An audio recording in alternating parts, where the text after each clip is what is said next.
And people of today, we find, calling a spade so difficult, and we have to be politically correct. But even if we read Ambedkar's readings of on a certain community, and we have Dr. Anand Ranganathan here, who's written so much about this. People of that time were not shy enough to call a spade, whether it was Ambedkar or Savarkar. You have to see their writings in that context, and I think then it starts making a lot more sense. I mean, so Savarkar was in the favor of an armed struggle to get India her freedom. What was the Savarkar's view of the economic policies after independence? What was his view or the vision of the future of India?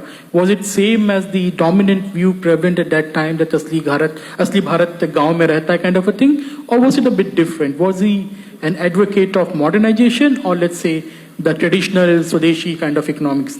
Before I answer that, with your permission, I'll probably, since you spoke about his approach to freedom itself, I think that's also an important point which we perhaps dwell Please, on that and then go to the economics. I know you're an economics professor, so economy comes first for you. But then, see, I honestly feel there are these two parallel narratives to our Indian freedom struggle.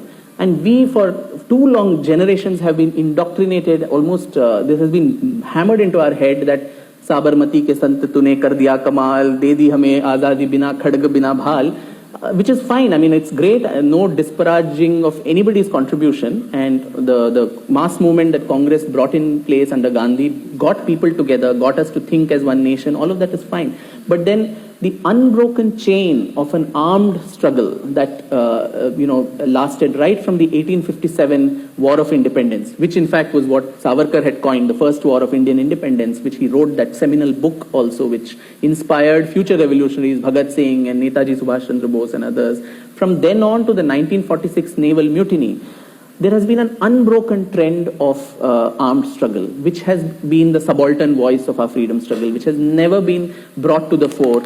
Right from 1857, then you had Vasudev Balwant Phadke, the Chafekar brothers, then you had Savarkar, Shamji Krishna Verma, Virendranath Chattopadhyay, Madam Bhikaji Kama, Madan Lal Dhingra, Lala Hardayal. And also at every 10 years you find a massive rebellion by the tribals in this country against the British. Yes, which was all armed struggle. And if, as an objective historian, if one looks, when were the, milestones in Indian history when actually the British gave in and gave concessions, whether it was the 1909 Morley-Minto reforms, it was the 1919 Montagu-Chelmsford reforms, the 1935 Government of India Act, and eventually freedom in 1947, it was preceded by a lot of armed conflict.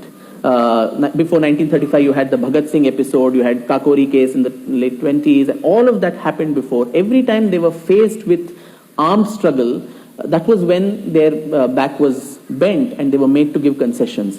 Otherwise, we had the Quit India movement in 1942. Why did it take 5 years for the British to give freedom then?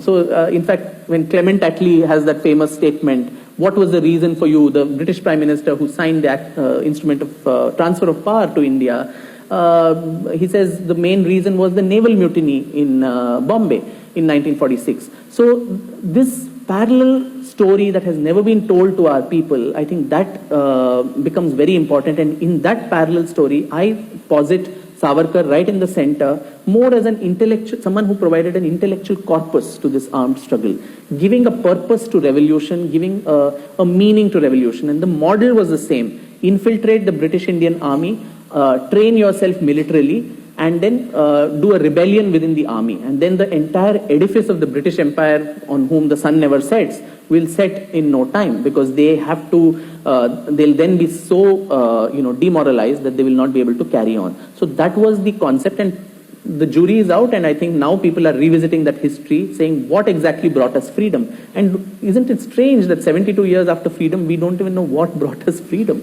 We still keep thinking and repeating the same film songs which I mentioned. So that was on this freedom struggle. On the economic front too, again, Gandhi and Savarkar as opposite poles, where Savarkar spoke for a capitalist economy, a modern, progressive, scientific temper, though we associate that with someone else.